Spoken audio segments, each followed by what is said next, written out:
कर्पूरगौरं करुणावतारं संसारसारं भुजगेन्द्रहारं सदा वसन्तं हृदयारविन्दे भवं भवानी सहितं नमामि। श्री शिव पुराण शिव जी की आरती कीजिए, शिव चरणों में ध्यान अपना दीजिए। फिर शिव पुराण शिव जी की आरती कीजिए, शिव चरणों में ध्यान अपना दीजिए।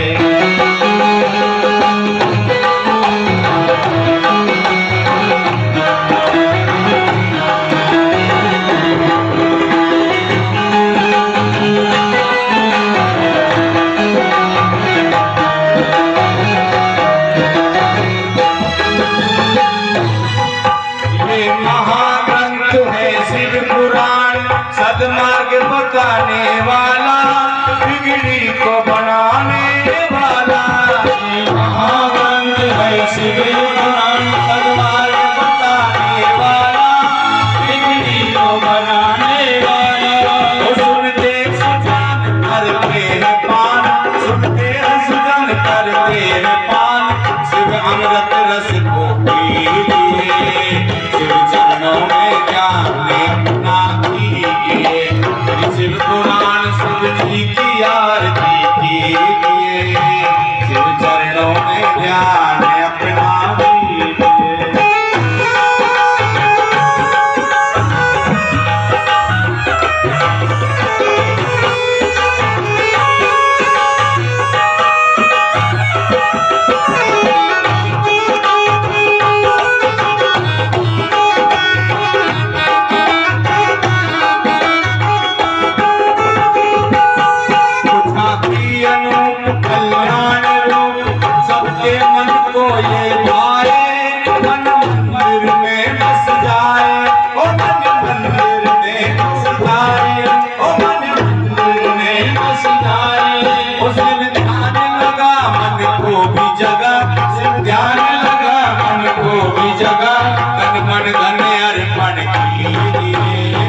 शिव चरणों में ध्यान अपना दीजिए, शिव पुराण शिव जी की आरती कीजिए, शिव चरणों में ध्यान अपना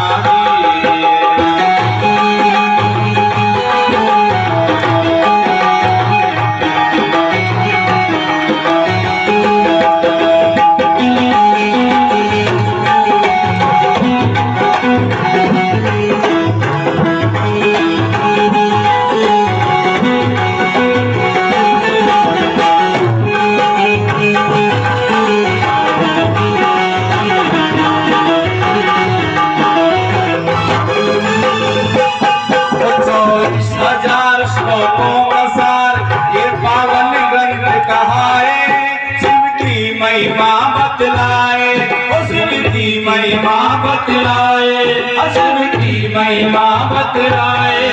हो जा पुनीत इंद्रियों को जीत, हो जा पुनीत इंद्रियों को जीत, मनोकामना फल सब लीजिए। चरणों में ध्यान अपना दीजिए, शिव पुराण शिव जी की आरती कीजिए, शिव चरणों में ध्यान अपना दीजिए।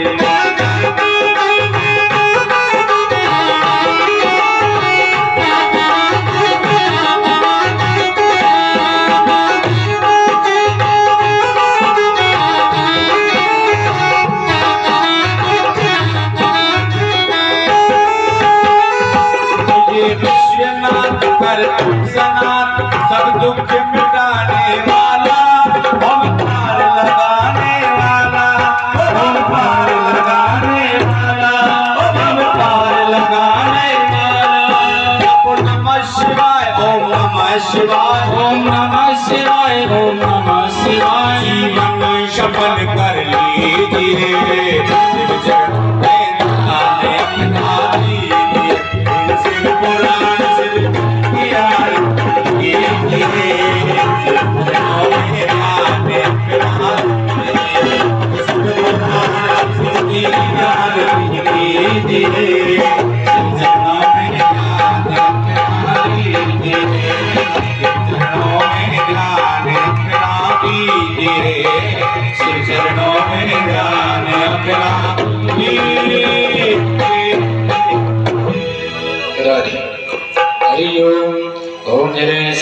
गणेहि ओम ह्युः शान्तिरन्तरिक्षं शान्ति पृथिवी शान्ति आपः शान्तिरोदयः शान्ति वनस्पतयः शान्तिर्श्रीदेवः शान्ति ब्रह्म शान्ति सर्वं शान्ति शान्तिरेव शान्ति शामा शान्तिरेहि बोलिए श्री शिव महापुराण की जय हो बोलिए श्री बालकृष्ण लाल की जय हो बोलिए सियावर रामचंद्र जी महाराज की जय हो बोलिए श्री कृष्ण कन्हैया लाल की जय हो बोलिए श्री रामेश्वर नाथ की जय हो श्री सुखदेव जी महाराज की जय हो श्री व्यास जी महाराज की जय हो श्री शिव महापुराण की जय हो जय जय श्री राधे जय जय श्री राधे जय जय श्री राधे श्याम नमः पार्वती पताये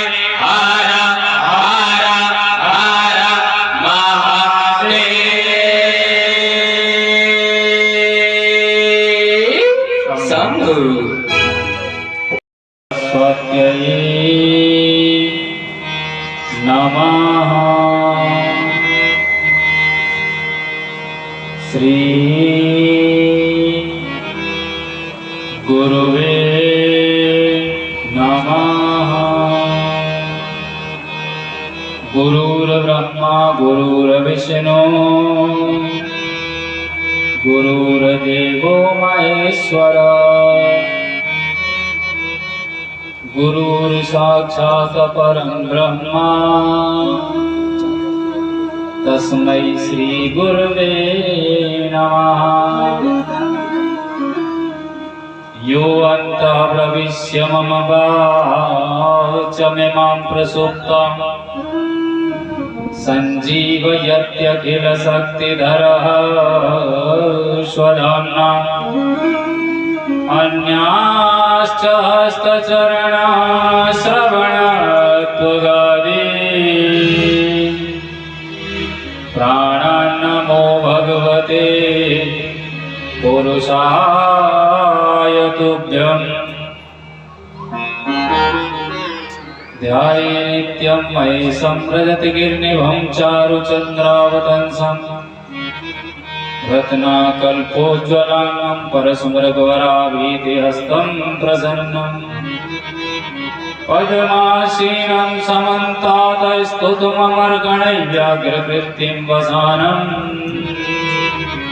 विश्वाद्यं विश्ववन्द्यं निखिलवयनं पञ्चवक्त्रं त्रिनेत्रं देवदनुजनरनागखग प्रेतपितरा गन्धर्व वन्दो किन्नररजनिचर कृपा करहूँ मम सर्व। श्री श्री अनंत विभूषित श्री सद्गुरु चरण कमल जगत की अधिष्ठात्री देवी माँ जगदम्बा सूक्ष्म जगत में विराजमान देवगण माताएं बहनें तथा लाडली बेटियां युवान भाई पूज्य बुजुर्ग सभी को भगवत भाव से व्यासपीठ की ओर से जय श्री राधे जय श्री कृष्णा राम राम श्री शिवाय नमस्ते। आज आपकी ये भैरव हनुमान मंदिर पर महादेव की प्रेरणा से इस पवन पवित्र भूमि पर श्री शिव महापुराण का आयोजन हुआ है। तो आइए आज की कथा में प्रवेश करने से पहले अपने मन को महादेव चरणों में लगा करके वाणी को पवित्र करते हुए भगवान नाम कीर्तन के सहारे से प्रवेश करेंगे। मेरे तो आधार सिया राम के चरणार मेरे तो आधार सिया राम के चरणार मेरे तो आधार सिया राम के चरणार मेरे तो आधार सिया राम के चरणार नारद के चरणार शारद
आगे हम गाएंगे, पीछे से आपको गाना है उच्च स्वर में। गौरा के चरणार बिंद, शंभु के चरणार बिंद, ओ गौरा के चरणार बिंद, शंभु के चरणार बिंद। आपकी आवाज हमारे भैया से ऊपर जानी चाहिए, तो ही कीर्तन प्रभावी होता है। आज महादेव ने आपके ऊपर कृपा की है, तो आपको शिव महापुराण शिव श्रवण करने के लिए, दर्शन करने के लिए मिलती है। गौरा के चरणार बिंद, शंभु के चरणार बिंद,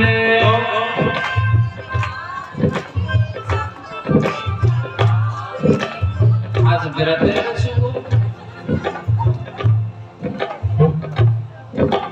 गौरा के चरणार बिंद, शंभु के चरणार बिंद,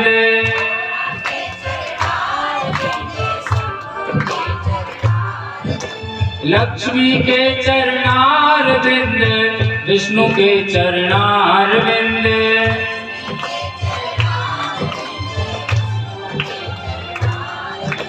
लक्ष्मी के चरणार बिंद, विष्णु के चरणार बिंद,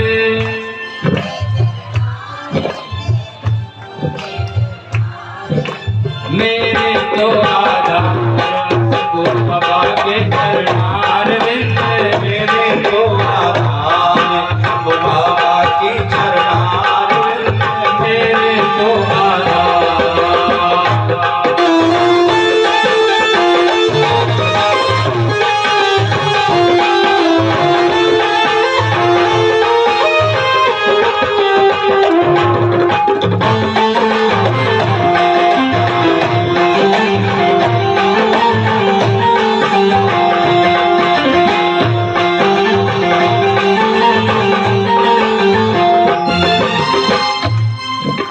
सीता के चरणार बिंद, राम के चरणार बिंद, ओ सीता के चरणार बिंद, राम के चरणार, सीता के चरणार बिंद, राम के चरणार बिंद, सीता के चरणार बिंद, राम के चरणार बिंद, राधे के चरणार बिंद, कृष्णा के चरणार बिंद, राधे के चरणार बिंद, कृष्ण के चरणार बिंद, राधे के चरणार बिंद, कृष्णा के चरणार बिंद, राधे के चरणार बिंद, कृष्ण के चरणार बिंद, मेरे तो आधार सिया राम के चरणार बिंद, मेरे तो आधार हे राम के चरणार बिंद, मेरे तो आधार सिया राम के चरणार बिंद, मेरे तो आधार हे राम के चरणार बिंद, मेरे तो आधार सिया राम के चरणार बिंद। मेरे तो आधार से राम के चरणार बिंद। और आपको हमारे साथ में क्या बोलना है, दोनों हाथों से ताली बजा करके ओम नमः शिवाय, ओम नमः शिवाय, ओम नमः शिवाय, ओम नमः शिवाय, ओम नमः शिवाय, हरि ओम नमः शिवाय, ओम नमः शिवाय, हरि ओम नमः शिवाय, ओम नमः शिवाय, हरि ओम नमः शिवाय, ओम नमः शिवाय, हरि ओम नमः शिवाय, ओम नमः शिवाय, हरि ओम नमः शिवाय, ओम नमः शिवाय, हरि ओम नमः शिवाय, ओम नमः शिवाय, हरि ओम नमः शिवाय, हरि ओम नमः शिवाय, हरि ओम नमः शिवाय, हरि ओम नमः शिवाय, हरि ओम नमः शिवाय, हरि ओम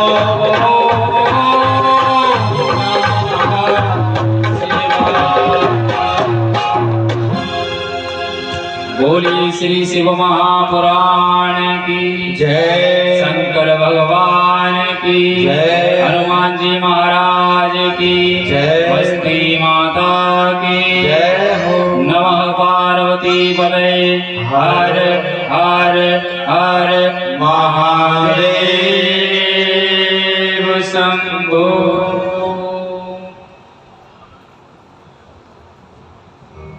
भाग्योदयेन बहुजन्म समर्जितेन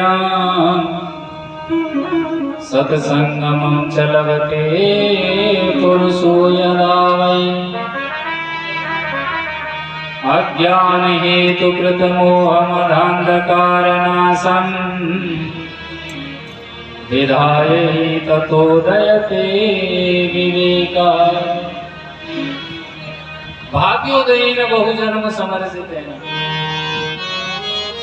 हमारा एक जन्म नहीं, दो जन्म नहीं, अब तो न जाने कितने जन्मों का जब भाग्य उदय होता है तो ही हमें ये श्री शिव महापुराण, श्रीमद् भागवत कथा, भगवान के भजन कीर्तन में हमारी रुचि हो पाती है, हम इसमें भाग ले पाते हैं, अन्यथा जीवन निकल जाता है मनुष्य का।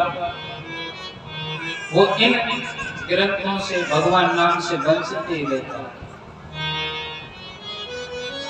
बेटा आप बैठ जाओ, ये जो प्रोग्राम चल रहा है ना, आपको 10 बजे बाद में आपके ही मोबाइल में मिल जाएगा छवि भक्ति यूट्यूब चैनल पर। और भैया बात मत किया करो बिल्कुल ही। मैं मानता हूँ समय नहीं मिलता, घर पे कथाओं में आकर के मिल जाती हैं, कोई कहीं की मैया होती है, कोई कहीं की होती है, आपस में बांट कर मिल बांट करके बात करके दुख हल्का कर लेते हैं घर को। अगर कोई ज्यादा जरूरी बात है तो मुझे बता दिया, अगर मैं आपको 5-10 मिनट दे दिया करूंगा कथा के बीच में बात करने के लिए, तो आपकी बात भी पूरी हो जाएगी और कथा में कोई बिछोह भी नहीं हो। बोलिए शंकर भगवान की जय हो। भाग्योदयेन बहुजन्म समर्जितेन, हमारा एक जन्म नहीं, 2 जन्म नहीं, न जाने कितने जन्मों के जब पुण्य उदय होते हैं तो ही हमें ये श्रीमद् भागवत कथा, श्री शिव महापुराण, अन्य धर्म के ग्रंथों में हमारी रुचि हो पाती है, शास्त्र वेदों में रुचि हो पाती है, अन्यथा जीवन निकल जाता है। लोग सोचते हैं कि हम श्री शिव महापुराण कराएं, भागवत कराएं, लेकिन वो समय उनके पास में नहीं आता। इनको वही करवा पाता है जिन पर परमात्मा की विशेष कृपा होती है। और एक आपको बात बताऊं कि आपको श्रीमद् भागवत कथा श्रवण करने के लिए मिल जाएगी, राम कथा श्रवण करने के लिए मिल जाएगी, लेकिन ये शिव कथा श्रवण करने के लिए आपको नहीं मिल सकती। सहज आप पर महादेव की विशेष कृपा है, आपके नगरवासियों पर विशेष कृपा है, जो स्वयं चल करके श्री शिव महापुराण आपके बीच में विराजमान हुई है, महादेव विराजमान हुए। तुलसी जी ने एक बड़ी सुंदर बात कही है, संत समागम हरि कथा तुलसी दुर्लभ दोय, सुतधारा और लक्ष्मी पापी के भी हो। संत समागम हरि कथा, अचानक से हमारे दरवाजे पर संतों का आना, ब्राह्मणों का आना, संत समागम हरि कथा, और अचानक से भगवान नाम की चर्चा, भगवान की कथा आपके मध्य में आ जाए, ये इस संसार में 2 ही दुर्लभ चीजें, ये सहज ही नहीं मिलती आपको श्रवण करने के लिए। क्या कहा है तुलसी जी ने कि संत समागम हरि कथा, अचानक से आपके नगर में, आपके दरवाजे पर ये दोनों चल करके आते हैं, संत ब्राह्मण और ये भगवान की कथा है। तुलसी दुर्लभ दोय, यही दुर्लभ बताई गई है 2 चीज, सुत धारा और लक्ष्मी। सुत कहते हैं पुत्र को, दारा कहते हैं पत्नी को, और लक्ष्मी कहते हैं धन को। ये तीनों चीज तो पापियों के भी होती है, और पापियों की श्रद्धा नहीं होती भगवान के प्रति। कारण क्या है कि उनका प्रारब्ध ऐसा था जिन्होंने भगवान की भक्ति की, ऐसे कोई सत्कर्म किए और आज उन्हीं सत्कर्मों की वजह से उनको ऐसो आराम मिल रहा है और उस ऐसो और आराम के चक्कर में भगवान को भूल रहे हैं। जिस दिन उनके पुण्य कर्म खत्म होंगे, समाप्त होंगे, उनको रोड पर आने में समय नहीं लगेगा। ये महादेव की आपके मध्य में आप लोगों पर बड़ी कृपा है, जो घरों से निकल करके प्रथम दिवस में तो देख रहा हूँ इस प्रकार सामूहिक कथा में आप पहले से ही विराजमान हो जाते हैं कथा में। व्यास जी के आने से पहले जो भक्त आते हैं, कहते हैं एक घड़ी बोलते हैं 24 मिनट को, 24 मिनट पहले जो आकर के बैठ जाता है, कहते हैं उसे पूरी अनुष्ठान का फल उसे प्राप्त होता है। अगर व्यास जी गद्दी पर बैठ करके श्रोताओं का इंतजार करें कि कोई आए, ये शुभ संकेत नहीं है। आप तो बड़े भागी हैं जो आपने, मैंने प्रथम दिवस ही देखा कि आप बैठे थे और बहुत ही अच्छा लगा।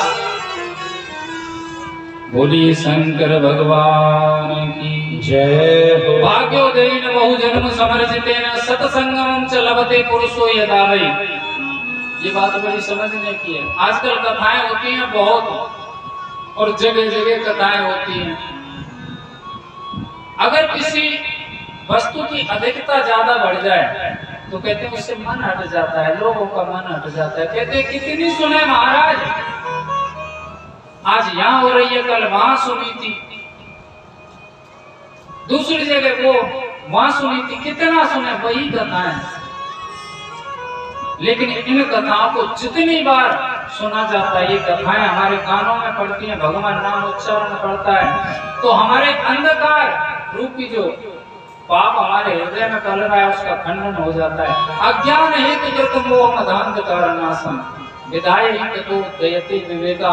जितनी कथाएं सुनेंगे परमात्मा के बारे में जानने की जिज्ञासा होगी हमारी, और हम परमात्मा की ओर प्रेरित होंगे। और सत्यता भी यही है कि हम परमात्मा का स्मरण करके चलें तो जीवन में कभी दुख नहीं आ सकता। ये शिव महापुराण क्या है? ये शिव महापुराण एक औषधि है। औषधि किसे कहते हैं भैया? दवाई। ये शिव महापुराण एक दवाई है। अगर इसे नित्य 7 दिन कोई सुनता है, शरीर में कैसा भी रोग हो, कैसा भी दर्द रहता हो, 7वें दिन आते आते वो दर्द मिट जाता है। चाहे वो कैसी भी पीड़ा हो, ज्यादा बड़ी बात तो कहते नहीं है। ये शिव महापुराण के श्रवण से और बिलपत्र का पान करने से, ग्रहण करने से, बिलपत्र के महादेव की जलेने का जल पीने से कैंसर तक ठीक हो रहा है आज के समय में। जरूरत है तो एक विश्वास की, एक श्रद्धा की। हम कथा श्रवण करने आए शिव महापुराण में, बिलपत्र जरूर ले जाएं। बिलपत्र कहते हैं इन पत्तों को। मैंने एक जगह बिलपत्र कह दिया तो मैया बिल फल ढूंढ करके लाती। बिलपत्र लेकर के आए और उसे शिव महापुराण पर चढ़ाएं और सांझ को प्रसाद रूप में ले जाएं। इसको नित्य ग्रहण करना चाहिए। अगर इस बात पर किसी को विश्वास ना हो कि ये औषधि नहीं है, तो मैं कहता हूँ कैसा भी रोग हो, आकर के 7 दिन कथा पांडाल में बैठ करके, सन्मुख बैठ करके कथा श्रवण कर लें। फिर 7वें दिन जब कथा विराम हो, हमसे बात कर लें। ऐसी है महादेव की कृपा। और ये अनुष्ठान आपके मध्य में हो रहा है, तो मैं तो सबसे यही कहूंगा कि इस अनुष्ठान जो गंगा रूप में बह रही है, इसको कभी व्यर्थ ना जाने दें। समय निकाल करके चाहे कैसे भी आप कथा श्रवण करने के लिए आए। हम फालतू समय निकालते हैं, एक दिन समय निकालिए महादेव के लिए, ये 7 दिन आप महादेव के लिए निकालिए, कथा श्रवण कीजिए और इस अनुष्ठान को भव्य रूप दे करके भोलेनाथ की कृपा के पात्र बनिए। एक समय की बात है, जैसे आज इस पावन पवित्र भूमि पर श्री शिव महापुराण का आयोजन हो रहा है, ऐसी पुराणों की विद्या के लिए एक परम पवित्र भूमि है जिसे कहते हैं नैमिषारण्य क्षेत्र। नैमिषारण्य क्षेत्र में कहते हैं 88,000 ऋषि जन रहते हैं, जिसे जिन्हें कहते हैं सोनकादि ऋषि। मैया अगर मेरी भाषा समझ में ना आए तो मुझे बता देना, मैं प्रयत्न करूंगा कि आपका समय खराब ना जाए और आपको ज्यादा से ज्यादा समझाने की कोशिश करूं। भाषा तो समझ में आती है। 88,000 सोनक ऋषि बैठे हुए हैं वहां पर, जिन्हें कहते हैं सोनकादि ऋषि, जिनकी उम्र है लाखों वर्ष पुरानी, और उनके बीच में कहते हैं 20 वर्ष का एक बालक आ जाता है, ब्राह्मण का बालक। और उस ब्राह्मण के बालक को देख करके सभी 88,000 जन खड़े हो जाते हैं, उनका स्वागत सत्कार करते हैं। उस ब्राह्मण को देख करके एक 20 वर्ष के बालक के सामने लाखों वर्ष पुराना आदमी अगर प्रणाम करे, उसका स्वागत सत्कार करे, तो उसे बड़ा अजीब लगेगा। और अजीब लगने वाली बात है कि वो बुजुर्ग और वो एक बालक, वो उनके चरणों में उल्टे गिर पड़े। भगवान ये क्या करते हैं आप? मैं तो आपके सामने एक छोटा सा बालक हूँ, आपका बालक हूँ। ऋषियों ने उनको पकड़ करके हृदय से लगाया और कहते ऊंची सी गद्दी पर बैठाया और उनके असली नाम से पुकारने लगे। बोले रोमहर्षण, जिन्हें सूत जी के नाम से जानते हो, आप किसे बड़ा मानते हैं ये बताएं। बड़ी समझने की बात है, आप किसे बड़ा मानते हैं? हो सकता है आप जिसे बड़ा मानते हैं वो आपकी भ्रांति हो। कहते हैं धन वृद्धा, बल वृद्धा, आयुर्वृद्धा स्वतः बचे ते ज्ञानम सर्वे भी किंकरा शिष्य किंकरा। कोई तो धन में बड़ा होता है, कोई धन में बड़ा होता है, हो सकता है उसे आप बड़ा मानते हैं जो धनवान है, लेकिन हमारी नजर में वो बड़ा नहीं है सूत जी। बलवृद्धा, हो सकता है वो शक्तिमान हो, पहलवान हो, उसे आप बड़ा मानते हैं, हम उसे भी बड़ा नहीं मानते। हो सकता है जो उम्र में बड़ा हो, आयुर्वृद्धास्तथैव च, जो उम्र में बड़ा हो, आप उसे बड़ा मानते हैं। तो हमारी नजर में ऐसा नहीं है, हम उसे बड़ा मानते हैं। ते ज्ञानम सर्वे भी, जो ज्ञान में बड़ा होता है, ज्ञानवान होता है, वही सबसे बड़ा होता है। गुरु की कभी उम्र नहीं देखी जाती, गुरु की कोई उम्र नहीं होती। जहां हमारी श्रद्धा जमती है वहां हम गुरु बना सकते हैं, या लेकिन अंदर का भाव होना चाहिए। सूत जी को बैठाया, कहते हैं हम संतों के पास में जाते हैं ना, तो उनसे व्यर्थ का प्रश्न नहीं करना चाहिए, उनसे डायरेक्ट प्रश्न करो कि हमारी प्रीति, हमारी श्रद्धा महादेव के चरणों में होगी कि नहीं, हमें महादेव मिलेंगे कि नहीं। सूत जी को बिठाया और उन्होंने बड़ा ही सुंदर प्रश्न किया। जीवा स्वासुरतां प्राप्ता प्रायो घोरे कलाविह। कर ले यार, एक घंटा में बंद ना होया।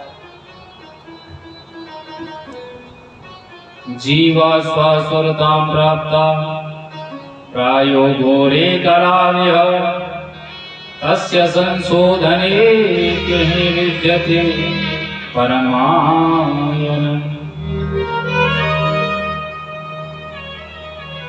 ये जो सांसारिक मनुष्य हैं, अपने कर्मों के द्वारा कष्टों को भोग करके निरंतर मर रहे हैं, क्या इन पर कभी परमात्मा महादेव की कृपा हो सकती है?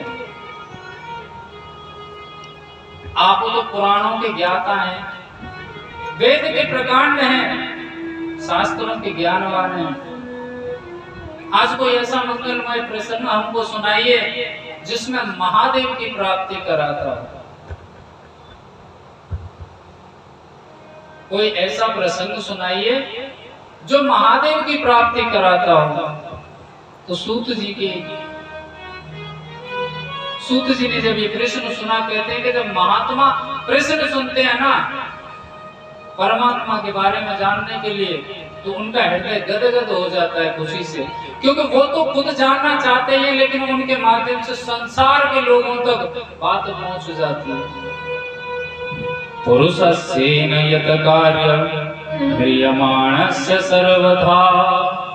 आपने जो प्रश्न किया है सोनकादि ऋषियों, अपने लिए नहीं किया, केवल आपने संसार के जन कल्याण के लिए ये प्रश्न किया है। तो मैं आपको आज श्री शिव महापुराण का व्याख्यान यानी कथा का श्रवण कराता हूं, जिसमें महादेव की कृपा व्याप्त है, साक्षात महादेव इसमें समाहित है। जो भी मनुष्य इस कलिकाल में श्री शिव महापुराण का नित्य श्रवण या वाचन करता है वो अंत में मोक्ष को प्राप्त करता है। शिव का मतलब क्या होता है? कल्याणकारी। शिव का अर्थ है कल्याणकारी। जो कथा श्रवण से ही जीव का कल्याण कर दे वो है श्री शिव महापुराण। और भोलेनाथ के बारे में कौन नहीं जानता? कितने भोले हैं वो, कहो तो एक लोटे जल से ही रिझ जाए, एक धतूरे में फूल से ही प्रसन्न हो जाए, एक बेलपत्र को चढ़ा दे तो प्रसन्न हो जाए, कोई घंटा चढ़ाए तो प्रसन्न हो, कोई घंटा चुराए तो प्रसन्न हो जाए। ऐसे हैं महादेव। और उनके भेष को देख करके लजाए लोग क्या क्या समझते हैं, क्या क्या सोचते हैं। मेरे भोले बाबा को अनाड़ी मत समझो, मेरे भोले बाबा को अनाड़ी मत समझो, मेरे भोले बाबा अनाड़ी मत समझो, अनाड़ी भोले बाबा को अनाड़ी मत समझो, अनाड़ी मत समझो, खिलाड़ी मत समझो, अनाड़ी मत समझो, खिलाड़ी मत समझो, अनाड़ी मत समझो, खिलाड़ी मत समझो, अनाड़ी मत समझो, खिलाड़ी मत समझो। वो है त्रिपुरारी, वो है त्रिपुरारी, अनाड़ी मत समझो, हे त्रिपुरारी अनाड़ी मत समझो, वो है त्रिपुरारी। जय भोले।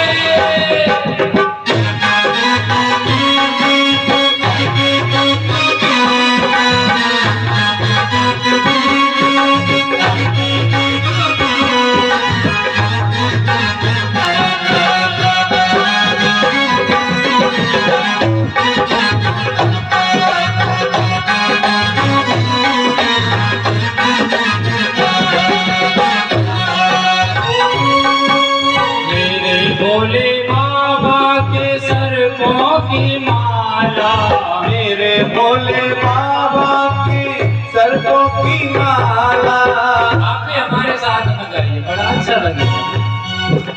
मेरे भोले बाबा के सर्पों की माला,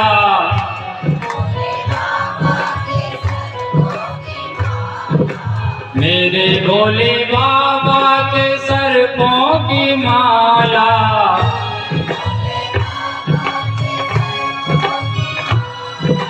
सर्पों को देख के सपेरा मत समझो, सर्पों को देख के सपेरा मत समझो, मेरे भोले बाबा को अनाड़ी मत समझो, मेरे भोले बाबा अनाड़ी मत समझो, अनाड़ी मत समझो, खिलाड़ी मत समझो, अनाड़ी मत समझो, खिलाड़ी मत समझो। वो है त्रिपुरारी, वो है त्रिपुरारी, अनाड़ी मत समझो, हे त्रिपुरारी अनाड़ी मत समझो, मेरे भोले बाबा को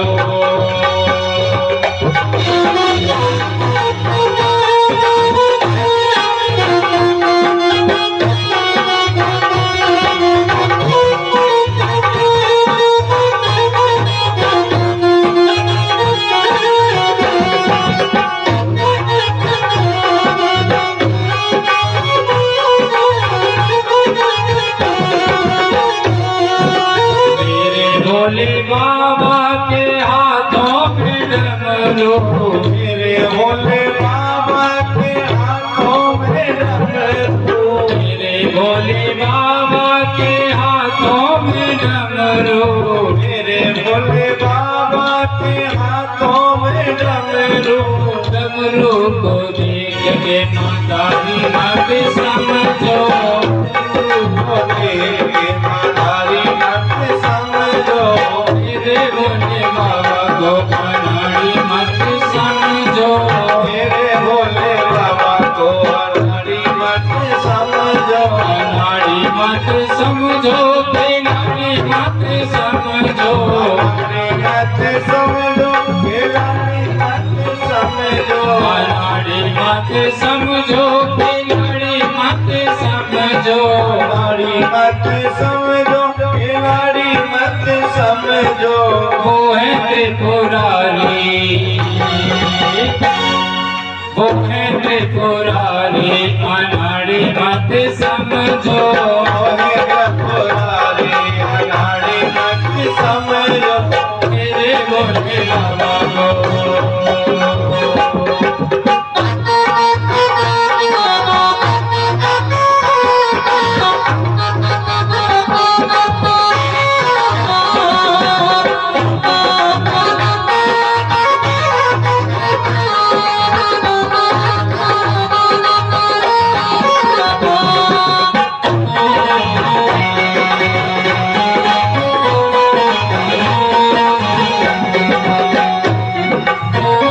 भोले बाबा के तन मृग छाला, मेरे भोले बाबा की तन मृग छाला, मेरे भोले बाबा के तन मृग छाला, मेरे भोले बाबा की तन मृग छाला, मृग छाला देख के शिकारी मत समझो, छाला को तेरे से पूरी मत समझो, मेरे भोले बाबा को अनाड़ी मत समझो, मेरे भोले बाबा अनाड़ी मत समझो, अनाड़ी मत समझो, खिलाड़ी मत समझो, अनाड़ी मत समझो, खिलाड़ी मत समझो।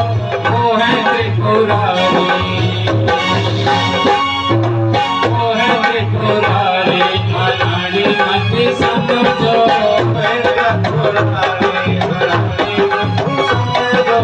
मेरे भोले बाबा को अनाड़ी मत समझो, भोले बाबा को अनाड़ी मत समझो, मेरे भोले बाबा को अनाड़ी मत समझो, मेरे भोले बाबा को अनाड़ी मत समझो, मेरे भोले बाबा को अनाड़ी मत समझो, मेरे भोले बाबा को अनाड़ी मत समझो।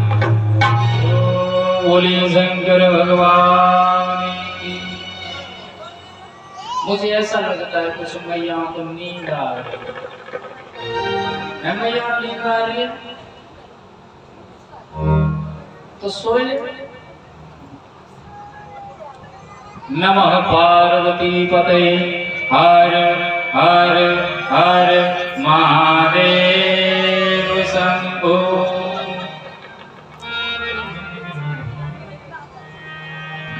हाँ बच रहा है, जरूरी है, बहुत देर रहेगी।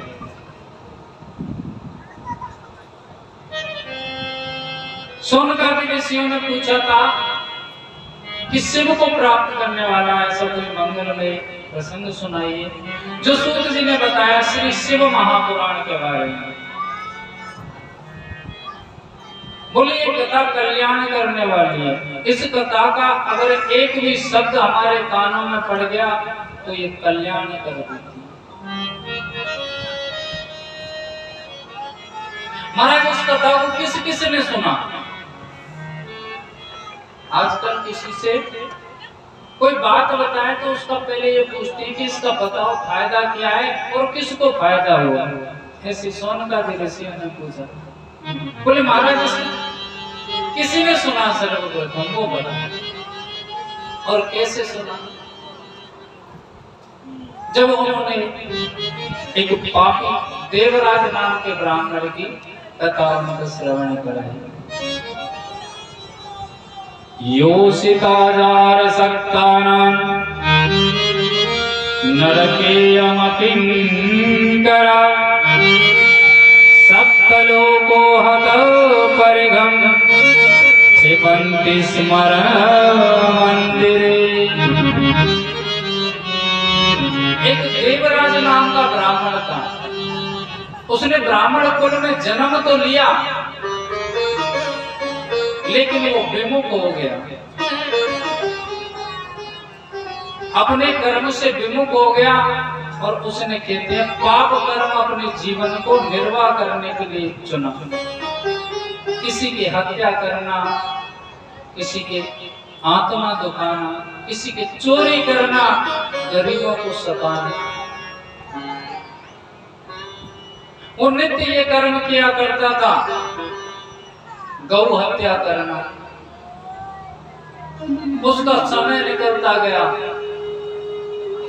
लोगों ने बहुत समझाया, लेकिन उसकी समझ में नहीं आई। कहते विनाश काले विपरीत बुद्धि। अगर किसी का विनाश का जब समय आता है ना, तो उसकी बुद्धि उल्टा काम करती है। ब्राह्मणों ने समझाया कि तूने ब्राह्मण कुल में जन्म लिया है, तू परमात्मा की शरण ले, इन पाप कर्मों को छोड़। तेरे ये जो पाप कर्म हैं परमात्मा की शरण लेने से मिट जाएंगे, अन्यथा तेरा ये लोग तो बिगड़ ही गया, परलोक भी बिगड़ जाएगा। इसलिए तुझे महादेव की शरण लेनी चाहिए। लेकिन जब विनाश का समय आता है, बुद्धि विपरीत काम करती है, कोई कितना भी समझा ले, वो क्या कहेंगे पता है? ढोंग लीलाएं का धंधा है रोज। इनका तो यही काम है, दुनिया को टोपी पहनाते। यही कहते हैं ना भैया, मैं झूठ बोल रहा हूं तो बोल दिया करो, मुझे बुरा नहीं लगेगा। अगर किसी से कहो कि भगवान की कथा हो रही है, चलो श्रवण करने के लिए, हमारे बीच में शिव महापुराण हो रही है, अरे क्या सुनेंगे रोज रोज का नाटक। लेकिन सत्यता यह है कि इसे श्रवण वही करेगा जिस पर महादेव की कृपा होगी। और जो महादेव से विमुख जाएगा, वो तो महादेव ही जाने कि वो बाद में कितना बचता है। ये कथा इसको कोई करवा नहीं रहा है, मैंने पहले बताया, इस कथा को कोई करवा नहीं रहा है। ये महादेव के प्रेरणा से इस जगह पर प्रकट हुई है, आप लोगों के मध्य में प्रवाहित हो रही है। इसे ज्ञान गंगा कहते हैं। और कहते हैं बहती गंगा में तो सबको हाथ धोना चाहिए। आपके मध्य में आई है, आपकी कथाएं आपको ही सामान्य इसका कार्यभार, सेवा इत्यादि। क्योंकि हम तो अपने शरीर से मेहनत कर सकते हैं, आपको कथा श्रवण करा सकते हैं, लेकिन व्यवस्था है आप लोगों को ही संभालनी है। ऐसी जो कथाएं होती हैं, जिन्हें कहते हैं सामूहिक कथाएं, इनमें जो सहयोग करते हैं, सहयोग होता है 3 प्रकार का, तन मन धन। ये तीनों सहयोग करने में आप सक्षम हैं तो आप लाभ उठा लेंगे, अन्यथा नहीं उठाएंगे। अब तन का सहयोग कैसा होता है? कथा आपके मध्य में चल रही है, तो इस कथा में बहुत सारे काम होते हैं। इसकी साफ सफाई करना, कलश लगे हुए इनमें जल देना, कूलर लग रहे इनमें जल भरना, इसकी व्यवस्था का ध्यान करना। मन को तो आपको प्रभु चरणों में लगाना ही है, महादेव का स्मरण करना है। और धन की भी आवश्यकता पड़ती है। तो सबको कथा श्रवण करनी है, सबको समय से आना है। और बड़े भागी लोग होते हैं वो, जिन्हें ये कथा श्रवण करने के लिए मिलती है। अचानक से हमारे पास कथा आ जाए, संत महात्मा आ जाए, बड़े भाग्य जब जानियो मिलवे आवे संत, संतन को मिलवो करे सब कष्टन को अंत। हमारे पास कोई संत ब्राह्मण मिलने आते हैं, दर्शन देने आते हैं, तो हम बड़े भागी हैं। हमारे कुछ अच्छे पुण्य हैं तो हमको ब्रह्म दर्शन, संत दर्शन मिल रहा है, कथा श्रवण करने के लिए मिल रही है।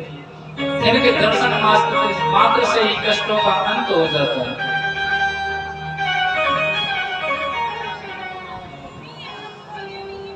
वो देवराज नाम का ब्राह्मण था। वो बीच में टाइम को भजन डाल देते हैं ना, ऐसे मत क्या करो, जब कोई भजन चले करो जब कह दे करो पूरा माहौल से बच जाए। अब सब बात करने लगते हैं। बोली शंकर भगवान। मैया बात बहुत जल्दी करे और जो मैया को बात करें कथा में वो बहुत चिड़न सी लोगों को कथा कहने में बिल्कुल भी आनंद नहीं आता, बिचो हो जाता है कथा में। कथा का प्रभावी होता है पता है, समझ में आती है कि कथा में बिल्कुल बात ना हो और मन भी जब भी लगता है जब बिल्कुल बात ना हो और व्यास गति से मन जुड़ा हुआ हो तो ही कथा प्रभावी होती है। देवराज नाम का ब्राह्मण अपने कर्म से विमुख होकर के ब्राह्मणों ने समझाया कि जो मनुष्य देह मिली है ना हमें, ये हमारी मुक्ति दिलाने के लिए मिली है। 84 लाख योनियां होती हैं जिसमें हम कीड़े भी बनते हैं, मकोड़े भी बनते हैं, मछली भी बनते हैं, तो कहते हैं विष्णु का कीड़ा भी बने हुए हैं, सुगर भी बने हुए हैं, कुत्ता भी बने हुए हैं, गिरगिट भी बने हुए हैं, गाय भी बने हैं, भैंस भी बने हैं, जितने जानवर हैं सभी योनियों को भोग करके हम कल्याण कराने के लिए मनुष्य योनि मिलती है। अगर हमारी कुत्ते की योनि है या जीव की योनि है, किसी की जंतु की योनि है, तो वो हमारा मोक्ष नहीं करा सकती। हमको करकेटा की जो गिरगिट कहते हैं उसकी योनि मिल जाए तो कहते हैं हम पाप ही करेंगे, मोक्ष नहीं करा सकते, क्योंकि गिरगिट का काम है कीड़े मकोड़े खाना, जीव हत्या करना, पाप कराना है। हमारे जो उनमें कोई शुभ कर्म होते हैं उनसे प्रभावित होकर के हमें ये नर देह मिलती है। गोस्वामी तुलसीदास जी ने भी कहा है रामचरितमानस में, बड़े भाग्यवान सतन पावा, बड़े भाग्यवान सतन पावा,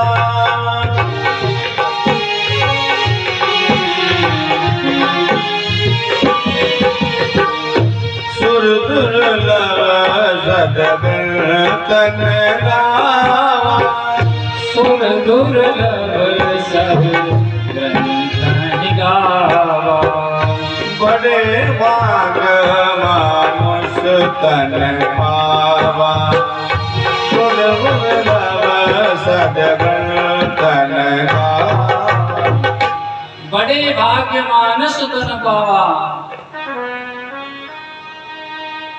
हमारे पूर्व कर्मों के अनुसार, किसी पुण्य के अनुसार बड़े ही भाग्यों से हमारा ये मनुष्य देह मिलती है और इसे हम परमात्मा से विमुख होकर के सत्कर्म में लगाने की बजाय कुकर्म में लगा करके इस नरदेह को यानी इस मनुष्य योनि को बर्बाद कर देते हैं, पुनः जाकर के गिरते हैं उसी 84 लाख योनियों में, फिर भ्रमण करते रहते हैं, फिर पछताते हैं। जब जीव पेट में होता है, गर्भ में होता है, तो कहते हैं वो पल पल परमात्मा की स्तुति करता है कि हे भगवान इस नरक से मुझे निकाल दे, इस नरक से जब मैं बाहर आ जाऊंगा तो तेरी भक्ति करूंगा, तेरा मनन करूंगा, तेरा चिंतन करूंगा।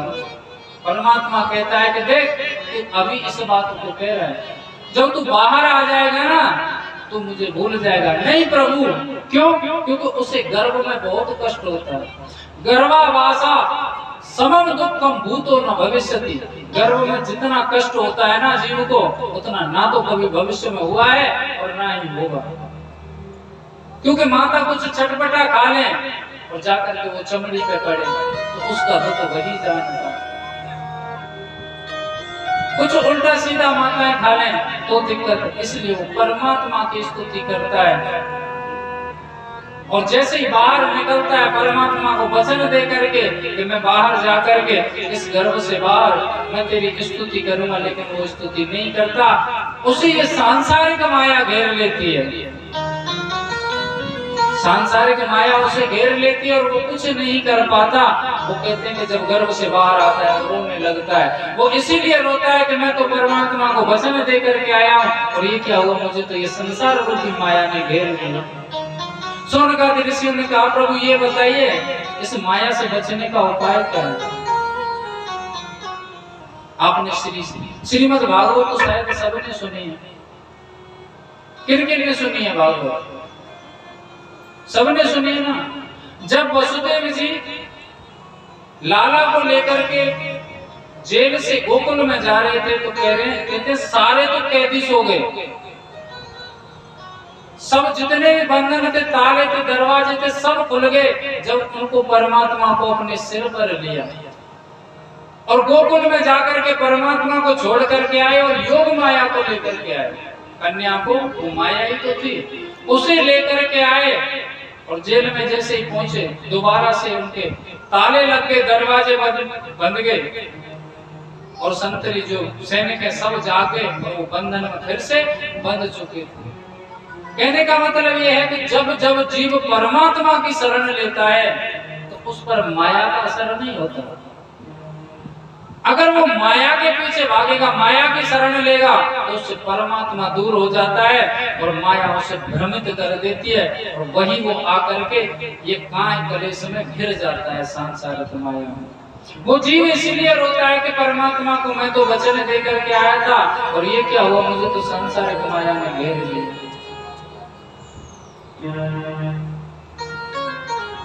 ये मनुष्य देह हमको मिली है, हमें मुक्त कराने के लिए मिली है, मुक्ति दिलाने के लिए मिली है। बाकी अन्य जो योनियां हैं, 84 लाख योनियां कही गई हैं, वो हमें मुक्ति नहीं दिला सकती।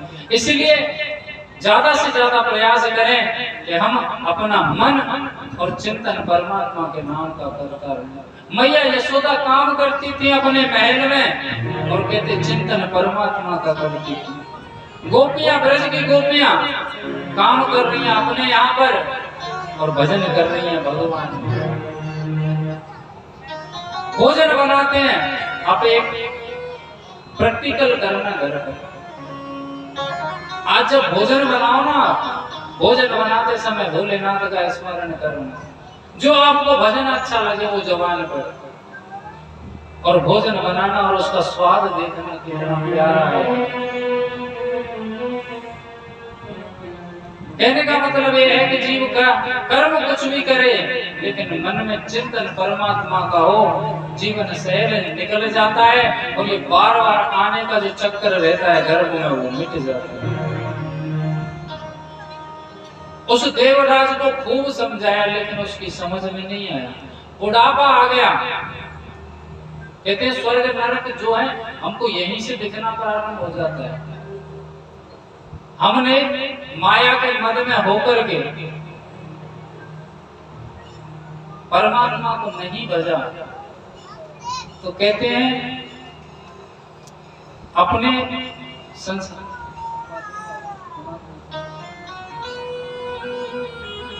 अपने परिवार में ही वो लगा रहा और परमात्मा को भी उसने कभी गिना नहीं। आजकल जो अनाथों में माता पिता जाते हैं ना, ये उन्हीं पैसे वाले लोगों के जाते हैं। कभी आपने सुना है कि गरीब ने अनाथ आश्रम में भेजा है अपने माता पिता को? किसने भेजा है? क्या करें, बहू बेटा नौकरी करते हैं, उनको समय नहीं है। अगर उनको अच्छे संस्कार दिए होते, परमात्मा के लिए प्रेरित किया होता तो शायद वो दिन नहीं दिखते। फिर ये बहुत बड़ा विषय और कथा भी 7 दिन की। आज तो महात्मा पर ही चर्चा करते हैं कि वो देवराज नाम का ब्राह्मण एक दिन, जैसे यहाँ कथा हो रही है ना, शरीर तो उसका साथ देता नहीं, गिरता पड़ता भटकता, कहीं कुछ मिल जाता है, सहज तो खा लेता है, नहीं भूखा प्यासा तड़पता हुआ पड़ा है।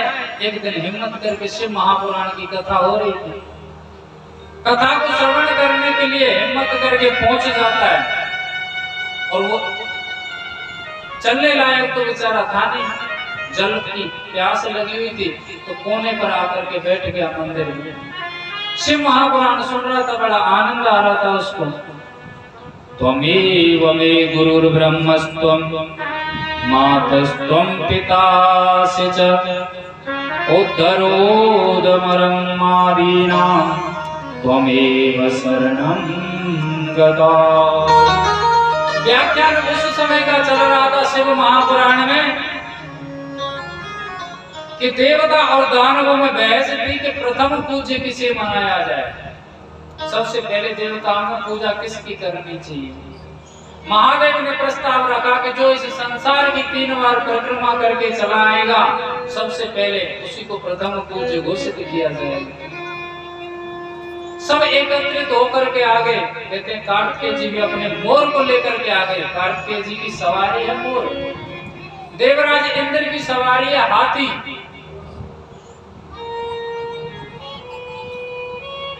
दैत्य और देवता सभी मिलकर के आगे के प्रथम पूज्य तो मुझे बनना है। गणेश जी से कहा कि गजानन तुझे भी इस प्रतियोगिता में भाग लेना चाहिए। गणेश जी बोले बिल्कुल लूंगा, लेकिन भैया मैं कोई भी कार्य करता हूं ना तो सबसे पहले मैं अपने माता पिता की पूजा करता हूं। मैं अपने माता पिता की पूजा करता हूं। आप प्रतियोगिता प्रारंभ कीजिए। मेरी सवारी है मूसक, तो भैया मैं तो अपनी सवारी पर ही बैठ करके बोले इससे कब तक तू परिक्रमा लगाएगा? सबके पास में ऐसे ऐसे विमान हैं जो कहते हैं मन की गति से चलते हैं। मन की गति कैसी होती है पता है? हम कथा सुन रहे हैं यहाँ, मन थोड़ी देर में पूरी सृष्टि को घूम करके आ जाएगा। देखो घर पहुंच गया होगा ना, बहू क्या कर रही होगी पता नहीं, कहीं ऐसा तो नहीं दूध घोंट के पी रही हो। ये होती है मन की गति।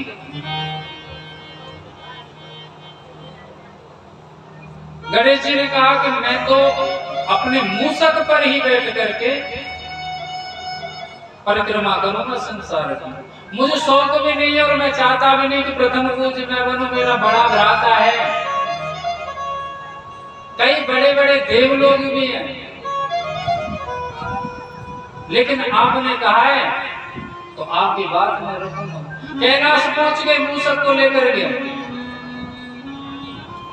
माता पार्वती ने कहा गजानन तुम प्रतियोगिता में भाग ले रहे थे, तुम नहीं गए? बोले जाऊंगा ना भैया, मेरा जो नित्य कर्म है मेरे माता पिता की पूजा करना वो मैं करके जाऊंगा। और नित्य कर्म के बिना कोई कर्म करना नहीं चाहिए।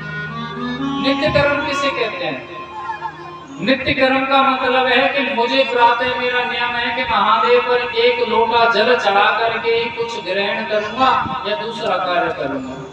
मुझे ठाकुर जी का स्नान इत्यादि पूजा पाठ करके ही मैं कुछ ग्रहण करूंगा या दूसरा कर्म करूंगा। इसे कहते हैं नित्य कर्म। उनका नित्य कर्म था अपने माता पिता की सेवा करना। गणेश जी पहुंचे, मैया ने टोका, बोले नहीं भैया मेरा मुझे नित्य कर्म करना है, उसके बाद में प्रतियोगिता करनी है। अपने माता पिता को बिठाया, पूजा की। महादेव ने कहा कि बेटा अब तुमको जाना चाहिए। बोले बिल्कुल जा रहा हूं। संसार की 3 परिक्रमा लगानी है तुझे? बोले बिल्कुल लगाऊंगा। बिठा के अपने मूसक बैठ करके मूसक पर और गिना गिना करके 3 अपने माता पिता की 3 परिक्रमा लगा। बोले हो गई पिताजी मेरी 3 परिक्रमा, मेरे संसार की मैंने 3 परिक्रमा करनी। भोलेनाथ ने कहा तूने तो हमारी परिक्रमा की है, संसार की कहां की है? बोले पिताजी मुझे याद है, जब मैं शायद मुझे इतना ज्ञान भी नहीं था, आपने ये बताया था कि पुत्र का और पुत्री का संसार उसके माता पिता होते हैं। माता पिता का भी फर्ज बनता है कि अपने बच्चों में सुंदर संस्कार डालें और ज्यादा से ज्यादा प्रेरित करें कि वो अपनी संस्कृति को भूले ना। और संस्कृति को ना भूलने का एक ही उपाय है कि उसका लगाव महादेव से या किसी भी ठाकुर जी से लगा दीजिए। उसका नित्य का नियम बन जाएगा, वो अपना रास्ता भटक नहीं सकते। आज वो देवराज नाम का ब्राह्मण इस कथा को सुन रहा था और कहते हैं कि महादेव पर उसकी कृपा हुई, जिस कारण से वो भटकता भटकता जल पीने के लिए उस मंदिर तक पहुंचा। शिव पुराण के श्लोक के शब्द पहुंचे उसके कान में। कुछ ही समय बाद उसके प्राण वगैरह उड़ गए, प्राण निकल गए। वहां पर कहते यमदूत और यमराज स्वयं साक्षात पहुंच गए उसे लेने के लिए। क्योंकि ये तो पापी है, इसको नरक में डाला जाएगा, इसको कड़ी यातनाएं दी जाएंगी। उसे पासे में बांधा, कहते हैं जब यमदूत आते हैं ना, यमराज आते हैं तो गले में पासा डालकर ले जाते हैं, हंटर टाइप का सा जो होता है, खींच करके घसीटता हुआ जीव को बहुत पीड़ा होती है। जैसे गले में पासा डाला, महादेव नंदी को लेकर के प्रकट हो गए। यमराज रुकिए, जी प्रभु इसे कहां लेकर के जा रहे हो? बोले पापी आदमी है, नरक में डालेंगे इसको। बोले नहीं, ये कैलाश लोक जाएगा, कैलाश पर्वत पहुंचेगा ये।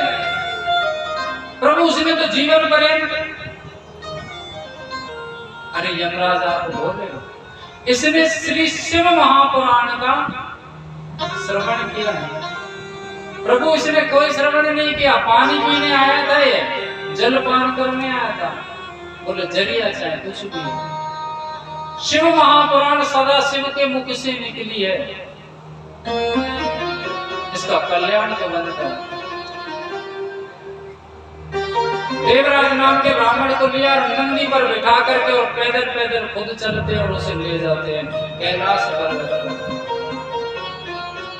सोनकादि ऋषियों ने सूत जी से पूछ लिया, क्यों प्रभु हमारी एक बात समझ में नहीं आई, नारायण का अगर कोई भक्त है, भगवान विष्णु का भक्त है, तो उनके तो पार्षद पहुंचते हैं, सैनिक पहुंचते हैं जीव को लेने के लिए, लेकिन महादेव की कोई पार्षद नहीं है, महादेव क्यों पहुंचे लेने के लिए? बोले यही तो कृपा है बाबा भोलेनाथ की, अपने भक्तों को स्वयं लेकर के पहुंचते हैं और नंदी पर बिठा करके ले जाते हैं, खुद पैदल चलते हैं। अब आपने दूसरी शंका छोड़ दी भगवान, चलो ये तो समझ में आया कि वो अपने भक्तों को लेने के लिए खुद पहुंचते हैं, ऐसा करुणावान भगवान कहाँ हो सकता है? लेकिन वो खुद पैदल चलते हैं और उस जीव को नंदी पर बिठा कर, बोले जब माता पार्वती के साथ में विवाह हुआ था ना, तो भोलेनाथ ने कसम दी थी माता पार्वती को कि इस नंदी पर बैठूंगा तो गौरा तुम्हारे साथ बैठूंगा, अन्यथा मैं इस नंदी पर बैठूंगा ही नहीं। अब मैं इसके साथ कैसे बैठ सकता हूँ? ये कथा सुन करके कहते हैं बड़े गदगद हुए सोनकादि ऋषि। प्रभु और कथा ये आगे किसने सुनी?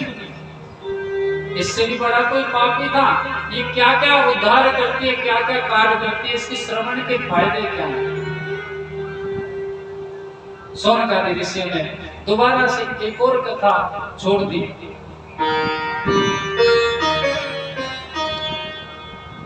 शूल प्रोतस्त सैरा ग्रादपतस्तुंगदोद्विजा यदुखेन होत घोरम तस्मात् कोटिमुणं मम अश्वमेध शतं कृत्वा गंगा स्नात्वा शतं समा न शुद्धिर्जायते प्रायो मत पापस्य गरीयस। एक बिंदु नाम का ब्राह्मण था, वो वेद विद्या में निपुण था और उसकी पत्नी थी बड़ी साध्वी जिसका नाम था चंचुला देवी। बिंदु नाम का ब्राह्मण कहते हैं अपने कर्म को करते करते विमुख हो गया, वैश्यागामी में पड़ गया। उसको वैश्यागमन करते करते बहुत समय निकल गया, तो कहते हैं कि जैसी संगति करते हैं वैसा असर आ जाता है साथ में रहने वाले में। माता चंचुला ने उनको समझाया कि प्रभु मैंने ऐसे जीवन में कौन सी गलती की जो आपने मेरा परित्याग कर दिया, आप पराई स्त्रियों के पास में जाते हैं, कौन सी गलती की मुझे बताओ ना जिसे मैं सुधारने की कोशिश करूं। लेकिन कहते हैं कि माता जो होती है वो कभी सौतन बर्दाश्त नहीं करती है, लेकिन चंचुला देवी के साथ में आज ऐसा हो रहा है, बहुत दुखी है। जब ये बात उन्होंने कही अपने पति से तो बिंदु ने उनको मारा पीटा। अब क्या करें भैया, व्यवस्थित उन्होंने भी वही रास्ता अपना लिया। वो वैश्या गमन करता तो इन्होंने भी मुख मोड़ लिया चंचला देवी ने। जब बिंदु को पता चला तो एक दिन फिर अपनी पत्नी को मारा। समाज में मेरी बदनामी हो रही है और ये क्या करती हुई फिर रही है। उन्होंने एक बात कही, बोले आज स्वामी आपको बुरा लग रहा है? जिस दिन मैंने आपसे कहा कि स्वामी मुझ में क्या कमी है, मेरी ऐसी क्या गलती हुई जो आपने मेरा परित्याग किया है, आपने मुझे मारा पीटा, और आज मैं उस रास्ते पर जा रही हूँ जिस पर आप चलते आए हो, आपको बुरा लग रहा है? क्यों लग रहा है? बुरा नहीं लगना चाहिए। कहते कि वो बिंदु नाम का ब्राह्मण लालची था। तो देवी चलो कोई बात नहीं, कम से कम ऐसा तो करो 4 पैसे की आमदनी हो घर में, 4 पैसे की आमदनी हो। लालच के मारे कहते हैं कि उसका समय ऐसा व्यतीत हो गया, अंत में बुढ़ापा आ गया। बिंदु नाम का ब्राह्मण जो है अपने शरीर को त्याग करके परलोक चला गया। एक दिन चंचला देवी अकेली रह गई थी, भोजन के लिए भी कुछ उनके पास था नहीं। भटकती भटकती जंगल में पहुंची तो सबसे ज्यादा महादेव के जो मंदिर है ना वो जंगलों में मिले थे, क्योंकि महादेव बैरागी है। जंगल में पहुंची तो वहां पर ऐसे ही शिव पुराण हो रहा था। चंचला देवी वहां पर बैठी और उनको बड़ा अच्छा लगा शिव पुराण का वाचन।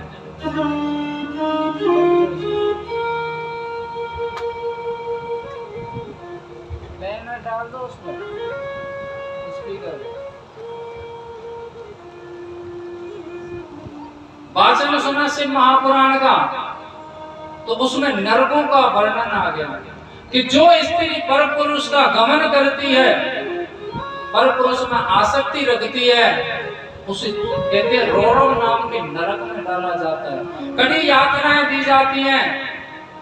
वो भयंकर व्याख्यान सुन करके चंचला देवी डर गई।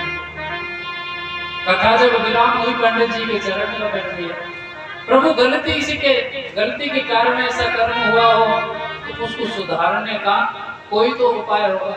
जैसे शरीर में कोई बीमारी होती है, उस बीमारी को ठीक करने के लिए दवाई ली जाती है, ऐसे ही कोई दवाई कर्मों के लिए भी हो सकती है कि उनको शुद्ध किया जाए। पंडित जी ने कह दिया कि आप शिव पुराण का वाचन करें, बिलपत्र का प्रतिदिन ग्रहण करें, पान करें, प्रसाद के रूप में खाएं, और सारी समस्याओं का समाधान है एक लोटा जल। वो लोटा जल कैसे भैया पता? आप घर से एक तांबे का लोटा जल भर करके ले जाइए मंदिर में महादेव। कैसी भी परेशानी हो, कैसी भी पीड़ा हो, एक बिलपत्र ले जाना साथ में। वो बिलपत्र चढ़ाना, ये सांसारिक लोगों से रोने की बजाय अपनी पीड़ा महादेव से रोना और वो जल चढ़ा देना। कहता है 30 दिन तो जल होंगे जो आपकी जो पीड़ा है वो समाप्त हो जाएगी।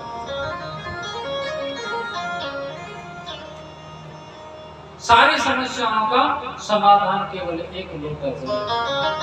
पंडित जी ने उनको बताया चंचला देवी को। उन्होंने श्री शिव महापुराण सुनी और कहते हैं जब अंत में माता पार्वती कैलाश ले गई और अपनी सखी बना लिया, सहेली जी ने कहते हैं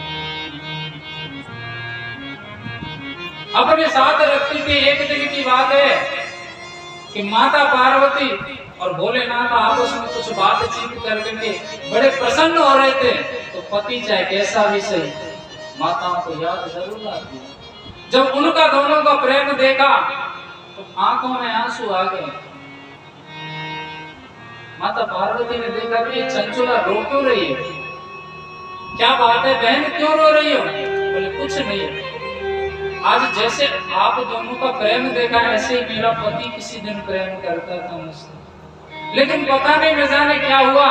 ये संसार की जो गंध ऐसी है, आदमी को कहां से कहां भटका देती है। आप दोनों को देख करके मेरे पति की मुझे याद आई। महादेव ने कहा कि आज तक तो मैंने सुना था पार्वती कि माताएं करुणा का रूप होती हैं, माता के अंदर सारे रूप मिल जाते हैं। एक कन्या का रूप मिल जाता है, देवी का रूप मिल जाता है, पत्नी का रूप मिल जाता है और माता का रूप मिल जाता है। इसके साथ में उसने जीवन पर्यंत अच्छा कर्म नहीं किया, ना ही उसने अपने पति होने का कोई फर्ज निभाया, लेकिन आज देखिए याद कर रही। तो चंचला, अब आपको रोने से क्या मतलब है?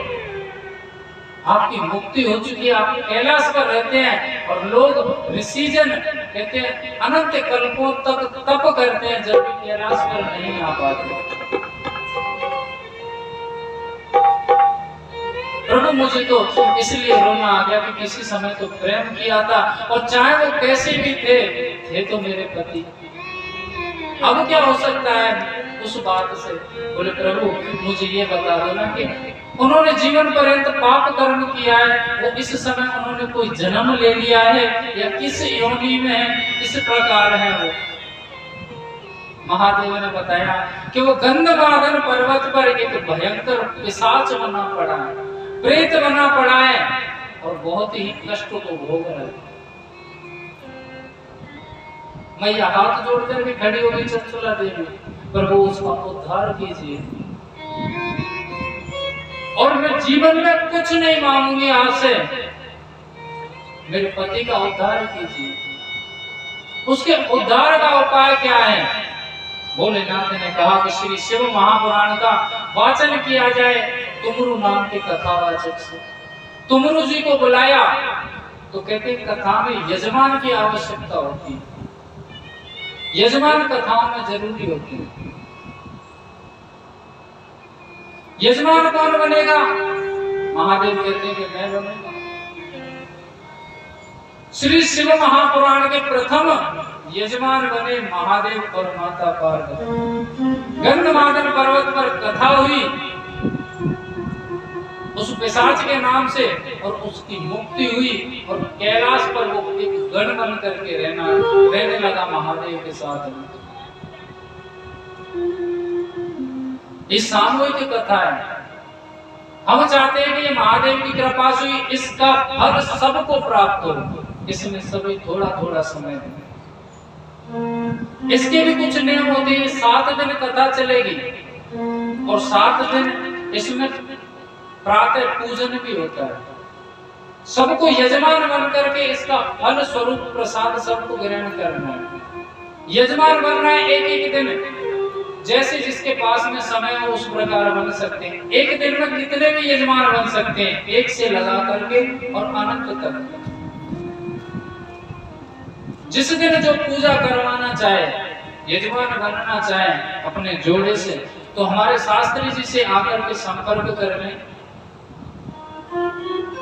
इनको अपना नाम लिखा दें और इनसे पूजन की सामग्री आपको ही लानी पड़ेगी, क्योंकि ये आपका कर्म है, आपका पुण्य आपको मिलना चाहिए। हमारा तो केवल शरीर से मेहनत कराना है। कल की पूजा होगी, कल के लिए यजमान चाहिए। पूजा में रुद्राभिषेक भी होता है, और ये पवन पावन पवित्र महादेव का प्रिय महीना चल रहा है, जिसे कहते हैं श्रावण मास। बिंदु नाम के ब्राह्मण की मुक्ति हुई, भगवान शिव ने उसे गण बना लिया। प्रभु ये कथा किस प्रकार कराई जाती? सोनकादि ऋषि कह रहे हैं सूत जी से, प्रभु ये किस प्रकार कथा कराई जाती है और इसके मुहूर्त क्या होते हैं? सोनकादि ऋषियों को बताया सूत जी ने, बोले इस श्री शिव महापुराण का कोई मुहूर्त नहीं है, क्योंकि शिव जो है उस समय से परे हैं।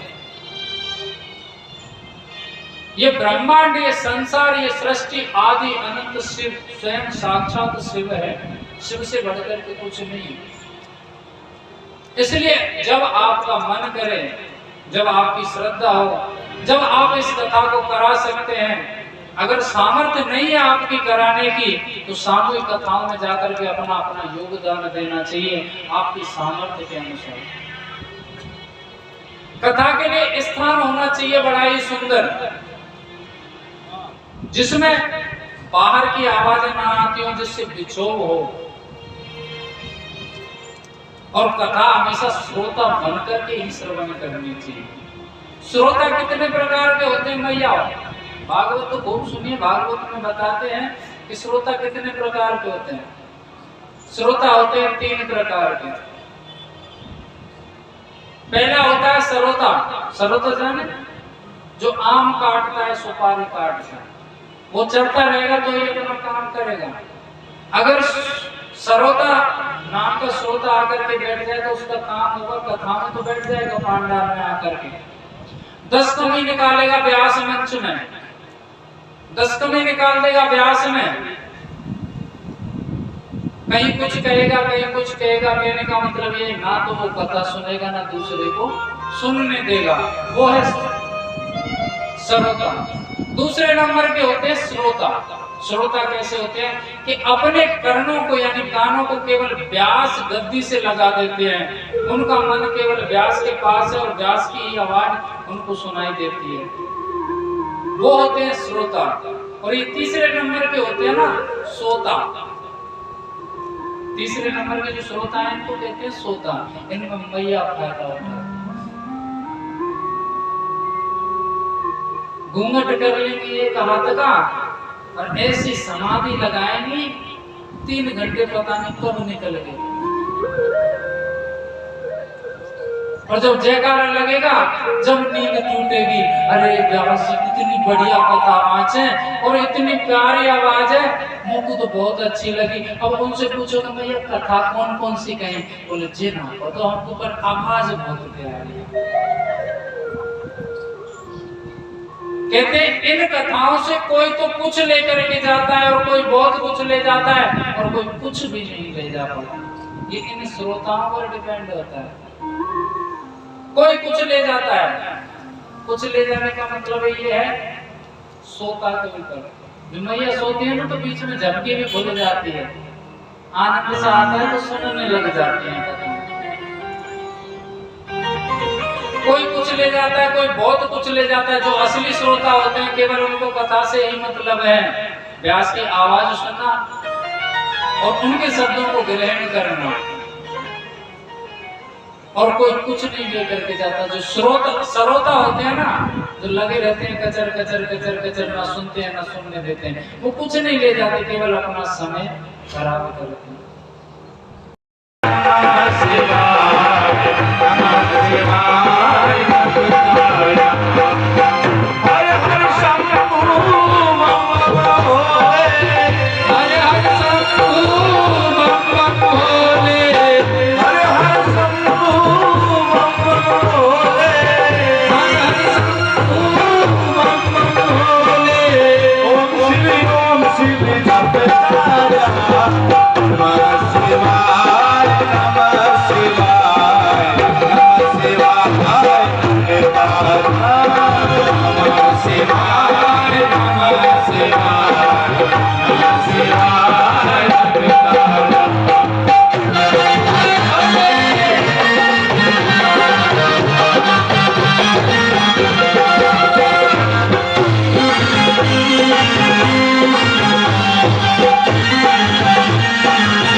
कैलाश पति अंग भभूत रमाते हैं। शिव शंकर कैलाश पति हैं, अंग भभूत रमाते हैं। ओ शिव शंकर कैलाश पति हैं, अंग भभूत रमाते हैं। शिव शंकर कैलाश पति हैं, अंग भभूत रमाते हैं। जटाजूट में गंगा विराजे, जटाजूट में गंगा विराजे, गंगाधर को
पूरा भोग लगती है, जब सरपन की माला है।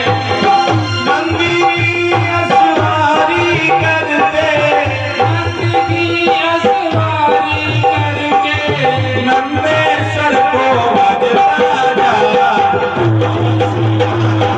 नमः शिवाय, नमः शिवाय,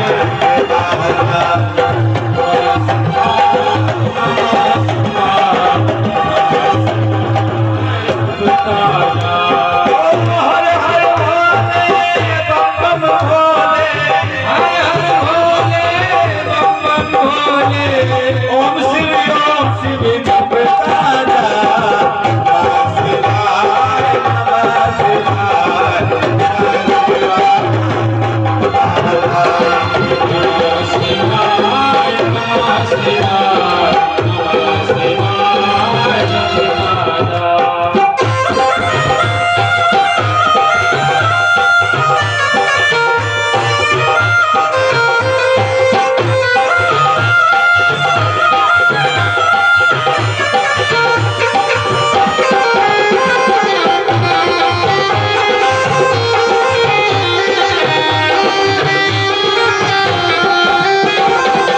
भस्मासुर को भस्म कराया, लीला अपरंपार तेरी।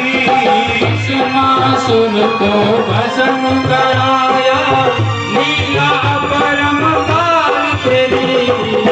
भस्मासुर को भस्म कराया, लीला अपरंपार तेरी। भस्मासुर को भस्म कराया, लीला परम्पार तेरी। मोहन रूप धरो विष्णु ने, मोहन रूप धरो विष्णु ने, लीलाधर को रखता जा। नमः शिवाय, नमः शिवाय, नमः शिवाय, नमः शिवाय, नमः शिवाय, नमः शिवाय, हर हर भोले, हर हर भोले, हर हर भोले, हर हर भोले। ओम शिव रटता जा। नमः शिवाय, नमः शिवाय, नमः शिवाय, नमः शिवाय, नमः शिवाय, नमः शिवाय, जपता जा।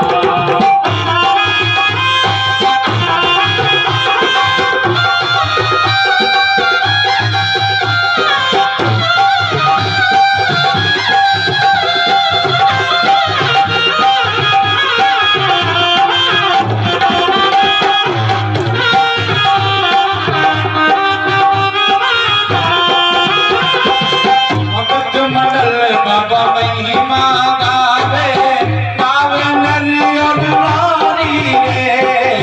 भक्त मंडल तेरी महिमा गावे, गावे नर और नारी रे। ऐसे दीन दयालु दाता, ओ भूतनाथ को रटता जा। नमः शिवाय, नमः शिवाय।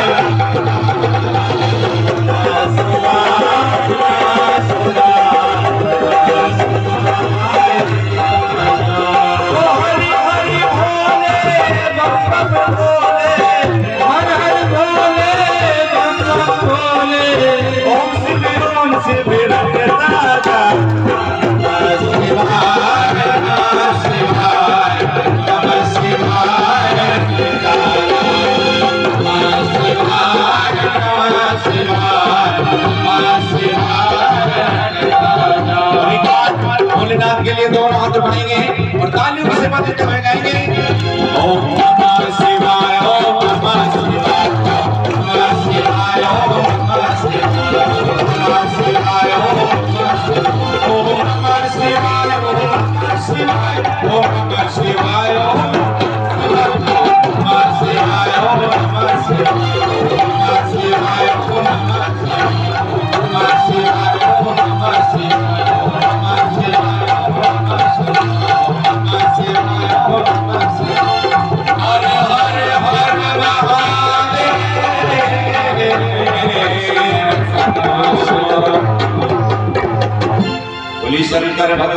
भगवान की जय हो।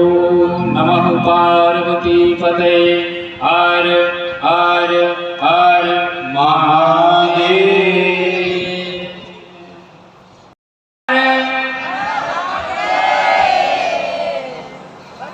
महादेव शंभो। आचार्य प्रज्ञेन ततो भस्मतो भवेत्। मैया वो कथा कहाँ चल रही थी? मैया कथा कहाँ चल रही? मैं तो भूल गया।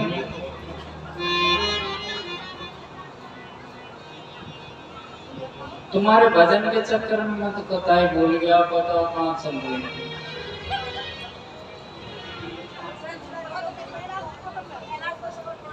कैलाश पर्वत पर। मैया देखो ऐसे नहीं है ना, आप समय निकाल करके आते हो, ये तो महादेव की कृपा है, लेकिन कथा को ध्यान से सुन लेना चाहिए। मैं ध्यान भूला बहुत जा रहा हूँ, और जब मैं ही ध्यान भूल जाऊं तो आपसे पूछ के तो आगे की कथा कहूंगा, लेकिन अब तो मुझे ध्यान आ गई। कल से ध्यान रखना, कल से नहीं आएगा। कभी कभी आ गए पर आज आगे, कल से नहीं आएगा।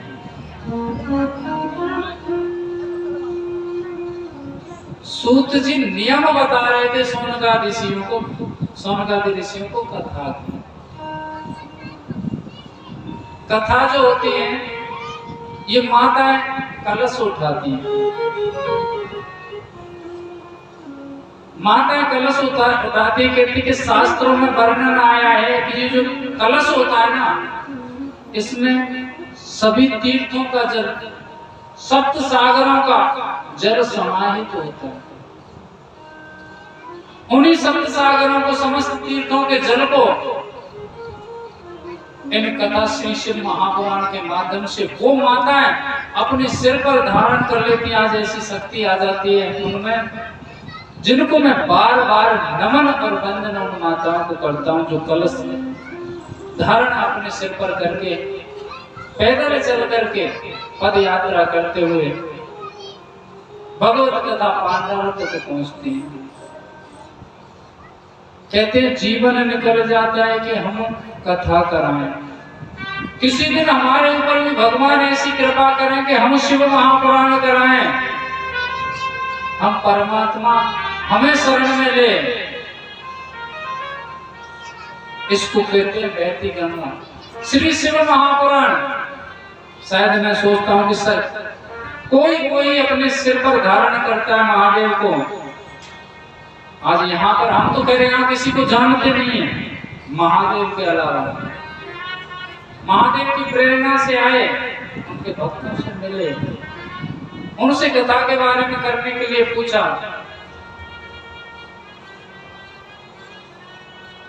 और ये कथा यहाँ पर हुई। शिव महापुराण यानी महादेव को अपने सिर पर धारण करने वाला कोई नहीं था, और हमने चर्चा भी नहीं की। और इसे धारण करके लेकर के आए वो अपने जोड़े के साथ में, जिन्होंने महादेव को धारण किया है अपने सिर पर। ऐसे भगत को मैं बार मनन करता हूँ। शिव महापुराण को जो अपने सिर लेकर के आए, ये मौका सहज नहीं मिल पाता भैया। ये कब मिलता है? जब महादेव की कृपा होती है। सोचते हैं कि हम कथा कराएंगे, लड़का हो जाए जब करा लेंगे, लड़की का विवाह हो जाए जब करा लेंगे, सब कुछ हो जाता है, जीवन निकल जाता है, लेकिन नहीं करवा पाते। उनको वही फल सामूहिक कथाओं से मिलता है।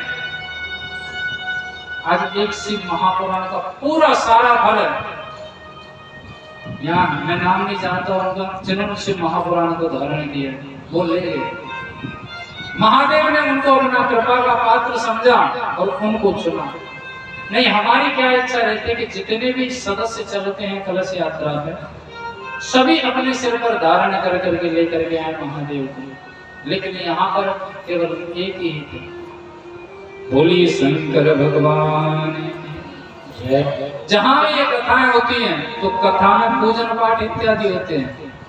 खुद ही यजमान बन करके उसमें हिस्सा लेना चाहिए, पूजन का फल लेना चाहिए। आप रुद्राभिषेक अपने घर कराओगे तो कहते हैं 10 से 15-20 हजार तक का खर्च आ जाता है। आपको ये रुद्राभिषेक यहाँ करने के लिए श्री शिव महापुराण फ्री में मिलेगा, जो ना तुच्छ आपका सामग्री में पैसा खर्च होगा। ऐसे मौके को नहीं छोड़ना चाहिए। अपने घर जाकर के अपने पति से बात करो और यजमान बनने के लिए नाम लिखाओ और बढ़ चढ़ करके इस भव्य पुराण में, शिव महापुराण में अपना योगदान दो। इस पुण्य का लाभ आप प्राप्त करें, हमारी कोशिश ये है। कथा की आरती होती है 4, ये सबके लिए नियम होते हैं। कथा श्रवण करने वाले केवल कलश वालियों के लिए नहीं, कलश वालियों के लिए तो है ही है। प्रातः आना है, परिक्रमा लगानी है। श्री शिव महापुराण की पूरी परिक्रमा लगती है। जहां पर शिवलिंग स्थापित होता है वहां पर अर्ध परिक्रमा लगती है, लेकिन पुराण की पूरी परिक्रमा लगती है। 108 की मात्रा में गिनती में हमको परिक्रमा लगानी है। ऐसा नहीं कलश जिन्होंने कलश उठाए वो ही लगाए, सभी लगा सकते हैं जिसकी भी इच्छा हो। प्रातः के समय जिन्होंने कलश उठाए वो अपने घर से ही जल लेकर के आएंगे, कलश में जल डालेंगे। जवारे जो इसके नीचे लगे हुए हैं उनमें भी जल डालना है। और उसके बाद में आरती होती है, वो यजमानों की होती है। फिर जब कथा प्रारंभ होती है, जब आरती होती है 2, ये कथा विराम होती है, सांझ को विश्राम होती है, उस समय कथा आरती होती है। और सांझ को जो सायंकालीन दोनों वक्त मिले टाइम की आरती होती है, वो आरती होती है। उस आरती में भी समय निकाल करके करीबन 7 बजे के लगभग आरती होगी। 7 दिन हम आपको खूब परेशान करेंगे, चाहे भैया आप हमको गाली ही खूब दे देना, लेकिन हम 7 दिन आपको परेशान किए बिना मानेंगे नहीं।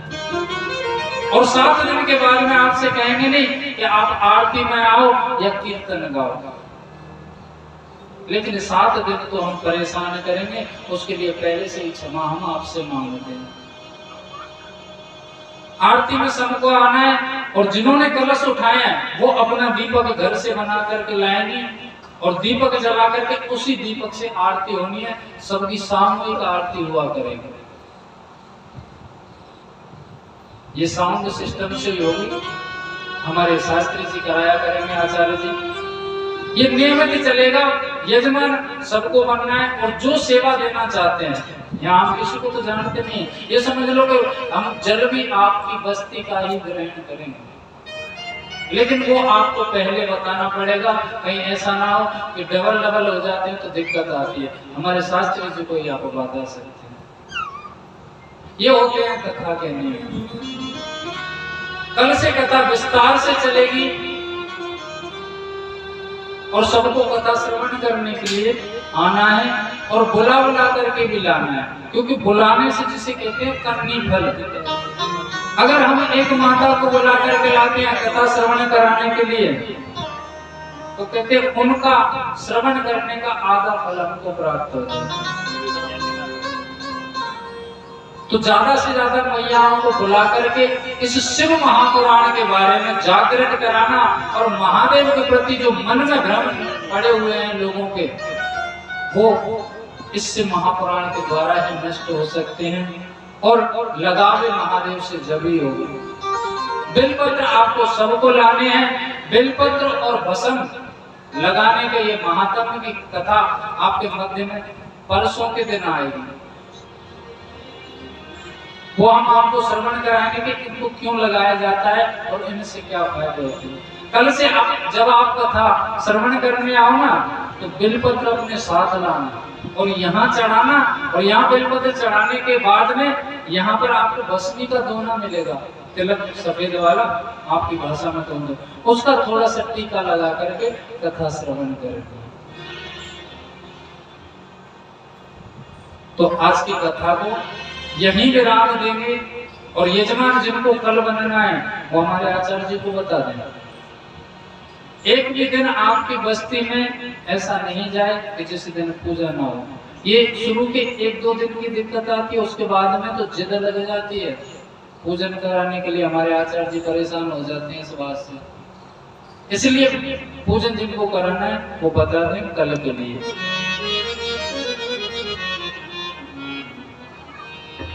आज की कथा को यहीं विराम देते हैं। एक सुंदर सा भजन जिसमें आप नाच भी सकते हैं। तत्पश्चात आज की आरती होगी और कल से कथा विस्तार से चलेगी। भोले की दीवानी बनी जाऊं, मेरे भोले की दीवानी दीवानी बने जाऊंगी, मस्तानी बने जाऊंगी, दीवानी बने जाऊंगी, मस्तानी बने जाऊंगी, तो मेरे भोले की दीवानी बने जाऊंगी, मेरे भोले की दीवानी बने जाऊंगी।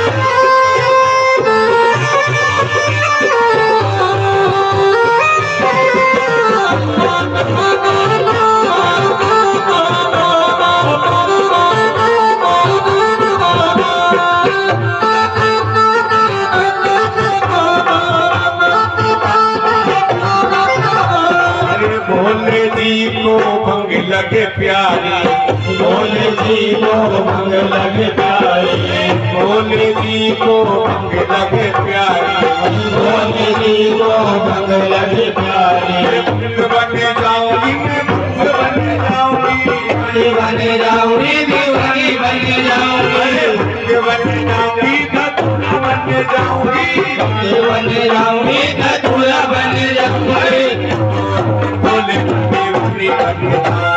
भोले की दीवानी बन जाऊंगी, भोले की दीवानी बन जाऊंगी, बने जाऊंगी, मस्तानी बन जाऊंगी, दीवानी बन जाऊंगी, मस्तानी बन जाऊंगी, तो मेरे भोले की दीवानी बन जाऊंगी, भोले की दीवानी बन जाऊंगी।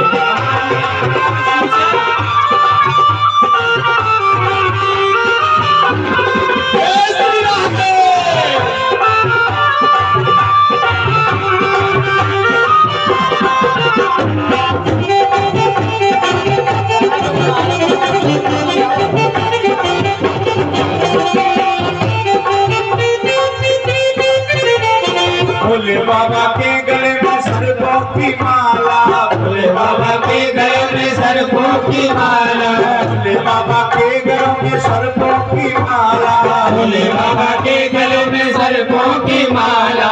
भिक्षु बने जाऊंगी मैं, कातर बने जाऊंगी, भिक्षु बने जाऊंगी मैं, कातर बने जाऊंगी, भिक्षु बने जाऊंगी मैं, कातर बने जाऊंगी, भिक्षु बने जाऊंगी मैं, कातर बने जाऊंगी। तो मेरे भोले की दीवानी बन जाऊंगी, तो मेरे भोले की दीवानी बन जाऊंगी, बने जाऊंगी, मस्तानी बन जाऊंगी, दीवानी बन जाऊंगी, मस्तानी बन जाऊंगी, तो मेरे भोले की दीवानी बन जाऊंगी, तो मेरे भोले की दीवानी बन जाऊंगी।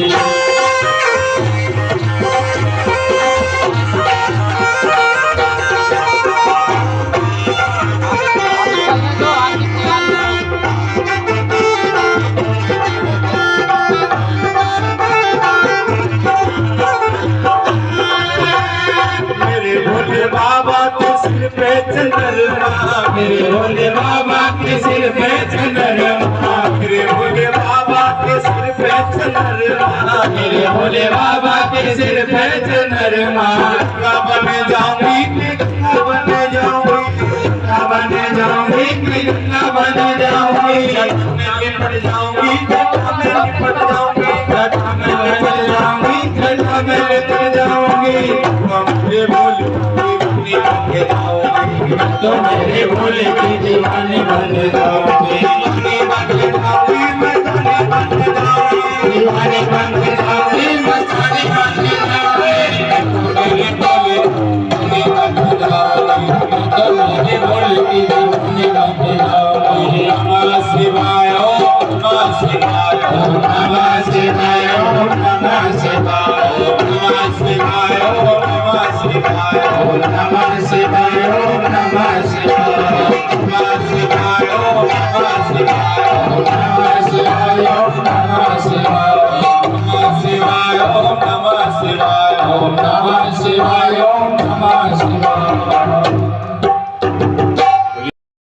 हरि बासा करे वो कोटन या करो समान कर्पूर गौरम कर्णावतारम संसार सारम भुजगेंद्रहारम सदा पुरुषों में दे दो वंदे भवं भवानी सहितं नमः। ओम जय शिव ओंकार प्रभु हर शिव ओंकारा शरणो सदा शिव हरदा की धारा। ओम जय शिव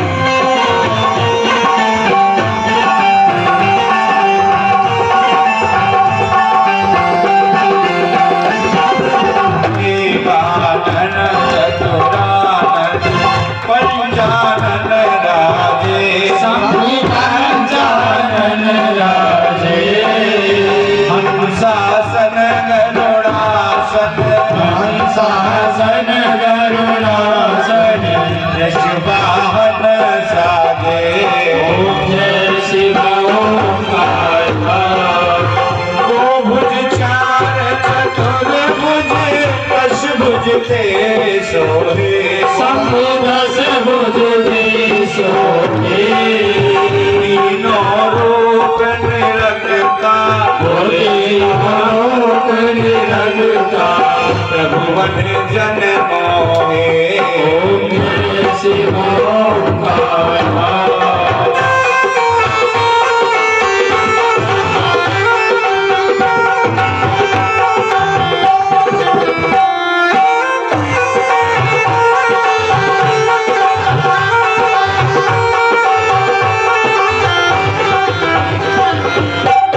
माला गणमाला गुणमाला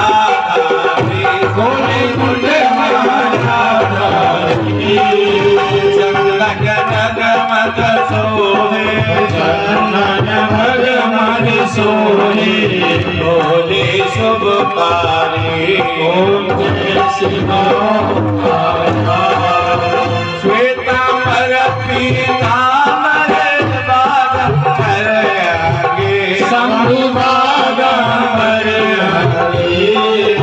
सनकादिक ब्रह्मादिक सनकादिक ब्रह्मादिक भूतादिक संगे। ओम जय शिव ओंकार करके मत कमंडल चक्रत सुलधरता बोले चक्रत सुलधरता करता दुख हरता जग करता जग हरता जग पालन करता। ओम जय शिव ओंकार ब्रह्मा विष्णु सदा शिव जानत अविवेका बोले जानत अविवेका प्रणवाक्षर के माते ओंकार के माते ये तीनों एका।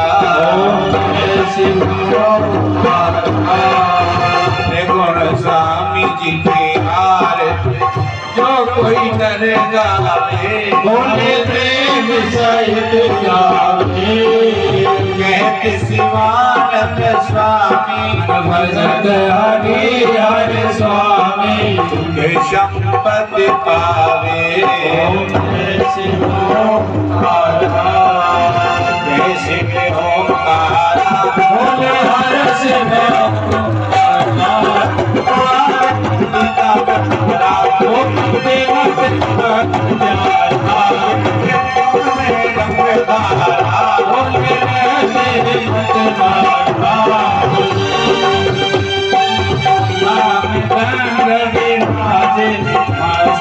चंद्र विराजे मृगछाला ओम जय शिव ओंकार ओम जय शिव ओंकार ओम जय शिव ओंकार